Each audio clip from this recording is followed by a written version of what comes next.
rapaziada, tudo bem com vocês? Galera, vamos aqui seguir os trabalhos de hoje falando sobre o Boston Celtics e a maldição do mês de dezembro. É o seguinte, o Celtics, até o final de novembro, estava fazendo uma temporada simplesmente absurda, tá? Foram, nesses 2 meses, tá? Foram 18 vitórias e apenas 4 derrotas, sendo 2 para o Chicago Bulls. Então, o Celtics perdeu para 3 times diferentes nesses 2 meses. Uma temporada absurda, o time disparado, tendo melhor ataque, tendo uma defesa pior do que da temporada passada, mas uma defesa relativamente sólida, tendo o Jason Tatum despontando como um forte candidato a MVP. Tudo estava dando certo para o Celtics até o final de novembro. Só que aí chegou dezembro e as coisas se complicaram. São apenas 4 vitórias e 6 derrotas nesse mês de dezembro. E dentre essas 6 derrotas, nós temos algumas derrotas que merecem uma atenção particular, como por exemplo, a derrota para o Golden State Warriors foi uma derrota feia. O Celtics não jogou contra o Golden State. A derrota para o Clippers foi uma derrota feia. O Celtics não jogou contra o Clippers basicamente. E aí a gente tem as últimas 3 derrotas, que são as mais impactantes e as que mais saltam aos olhos, porque são 2 derrotas seguidas por Orlando Magic, sendo uma dentro do TD Garden, dentro de casa, e a outra também no TD Garden contra o Indiana Pacers, onde o Celtics tomou mais de 70 pontos em um só tempo. O mês de dezembro do Celtics é desastroso. É desastroso. E aí fica a pergunta, o que está acontecendo com o Celtics? Por que o Celtics está jogando mal nesse mês de dezembro? Tem alguma explicação lógica para isso? Sendo sincero, não tem. Não tem. Não tem explicação lógica para o Celtics estar jogando tão mal nesse mês de dezembro. Porque, assim, o time não teve nenhuma baixa significativa. Muito pelo contrário, teve o retorno do Robert Williams. Só que o time não está conseguindo ter os mesmos resultados. Tem uma explicação, que é uma explicação até meio fácil de ser dada, que é o que muita gente tem utilizado, que é a explicação de que os adversários entenderam o jogo do Celtics. Pode ser. Pode ser. Porque o playbook do Celtics não é um playbook muito complexo. É um time de transição. É um time de poucas screens. É um time de muito mais passe rápido, passe vertical e finalização rápida. E é um time que vence jogos 100% no ataque. Como eu disse, não é uma defesa ruim, mas também não é uma defesa de elite. Não é uma defesa que consegue vencer jogos com constância. Tiveram jogos nessa temporada em que a defesa do Celtics venceu, mas não foram em todos. Na grande maioria, o Celtics venceu no ataque. Então, essa explicação de que os adversários aprenderam a jogar contra o Celtics é uma explicação válida. Só que eu acho meio fácil, né? Será que é só isso mesmo? Será que é só isso mesmo? Não sei. Sinceramente, não sei. Mas sabe o que é interessante sobre essa maldição do mês de dezembro do Celtics? É que temporada passada, o Celtics passou por uma situação parecida. Se a gente for puxar aqui o mês de dezembro do Celtics, na temporada 21-22, o Celtics teve um início de temporada bem complexo, né?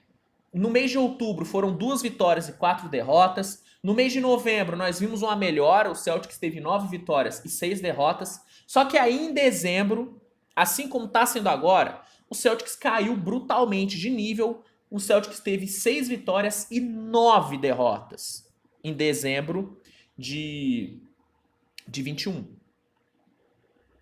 Então, meio que está sendo comum nas últimas temporadas o Celtics ter um mês de dezembro mais fraco, né? Se a gente for puxar, por exemplo, aqui, ó.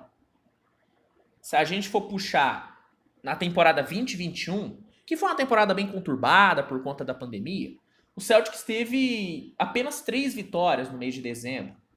Então, nos últimos anos, o Celtics tem se caracterizado por ter uma queda significativa no mês de dezembro. Só que sabe o que aconteceu no mês seguinte, o que aconteceu em janeiro? desse ano, depois que o Celtics passou por aquele dezembro conturbado, o Celtics simplesmente arrebentou. Porque em janeiro, depois do 6-9 que o Celtics teve em dezembro passado, em janeiro o Celtics meteu 10 vitórias e apenas 6 derrotas. Em fevereiro, 9 vitórias e apenas 2 derrotas. Em março, 11 vitórias e apenas 3 derrotas. Em abril, 4 vitórias e apenas 1 derrota. E nos playoffs, fez o que fez chegando na final. Então, se tem algo que o torcedor do Celtics pode se apegar para acreditar que o time vai ter uma melhora, é no retrospecto. Normalmente, quando o Celtics tem um mês de dezembro ruim, inicia o próximo ano de uma forma um pouquinho mais forte. Então, talvez o Celtics tenha que se apegar a essa mística. Porque, sendo muito sincero, eu não consigo dizer para vocês o que mudou do Celtics de novembro para o Celtics de dezembro. O time joga da mesma forma, com os mesmos jogadores, com o mesmo técnico. Sinceramente, não tem uma explicação clara para isso. Não tem explicação clara para isso. Porém, algo que, usando o retrospecto, a gente pode dizer é que a tendência é que as coisas se normalizem a partir de 2023. A partir de janeiro, a tendência é que isso melhore. Pelo menos é isso que, que o passado nos diz. Tem uma frase na economia que é muito utilizada, que é a seguinte: rentabilidade passada não indica rentabilidade futura. Isso é um fato, tá? Não é porque uma coisa deu certo no passado que vai dar certo no futuro. Mas a tendência é que o Celtics melhore. Para você aí que investe na bolsa, sabe quando você tá olhando uma ação, tá vendo que ela tá caindo, mas por você conhecer o histórico, você sabe que uma hora ela vai subir? O Celtics é isso. O Celtics é uma ação que tá caindo, que tá perdendo valor, só que você sabe que uma hora vai subir. Essa é a minha impressão sobre o Celtics. A minha impressão sobre o Celtics é essa, que dezembro normalmente é um mês de baixa e em janeiro é onde o time volta a estar na alta. Então, na minha opinião, é apenas um mês conturbado, é apenas meio que uma ressaca de início de temporada e janeiro as coisas devem melhorar. Pelo menos é o que eu acredito, né? Mas bom, qual que é a sua opinião sobre o Celtics? Você acha que, de fato, é apenas uma fase, é apenas um momento ruim? Ou você consegue enxergar um problema nítido nesse Celtics no mês de dezembro? Comenta aqui que eu quero saber. Se gostou do vídeo, deixa o like, se inscreve, compartilha com seus amigos e ativa as notificações, tá? Porque é muito importante e ajuda muito para que você não perca nenhum vídeo novo, tá? Então, ativa as notificações. Galera, a gente se vê mais tarde com mais conteúdo. Um grande abraço e até o próximo vídeo. Tchau, tchau.